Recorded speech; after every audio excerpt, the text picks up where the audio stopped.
Le président du comité d'organisation de la COP15, Abou Bamba, a dit être satisfait de la bonne organisation à mi-parcours de l'événement en Côte d'Ivoire. Le président du comité d'organisation de la 15e conférence des parties sur la désertification et la sécheresse, COP15, Abou Bamba, a animé, le mardi 17 mai 2022, un point presse, au Sofitel Hôtel Ivoire à Abidjan. À mi-parcours de l'événement, il a dit être satisfait de la bonne organisation.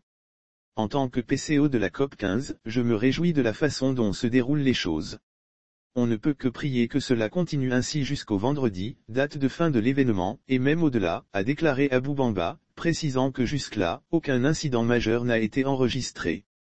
La bonne organisation, fruit du travail d'une équipe selon lui, cette bonne organisation est le fruit d'un travail d'équipe, de cohésion de tous les acteurs, depuis le président de la République, Alassane Ouattara, le Premier ministre, Patrick Achi, et même des ONG, des forces de défense et de sécurité. Il en a profité pour remercier les différents pays qui ont assisté la Côte d'Ivoire dans l'organisation de cette COP, entre autres la France, l'Arabie Saoudite, la Grande-Bretagne, et les organisations telles que le PNUD, la Banque mondiale, la BAD, la FAO, etc.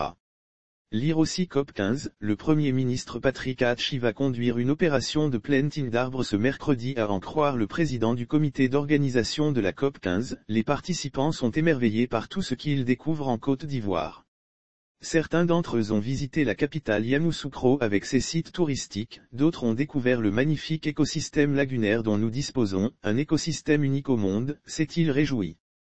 Un travail fait avec le ministère du Tourisme pour que les gens gardant un bon souvenir de la Côte d'Ivoire au niveau gastronomique, a expliqué Abou Bamba, il a été demandé aux prestataires de faire découvrir aux participants les meilleures variétés culinaires du pays. On a travaillé, avec le ministère du Tourisme, de sorte que les gens se plaisent en Côte d'Ivoire, gardant un bon souvenir du pays et y reviennent après la COP, a souligné Abou Bamba. Il a fait savoir qu'à la clôture, le comité d'organisation prévoit, en collaboration avec le ministère de la Culture, faire découvrir aux visiteurs les richesses de la Côte d'Ivoire.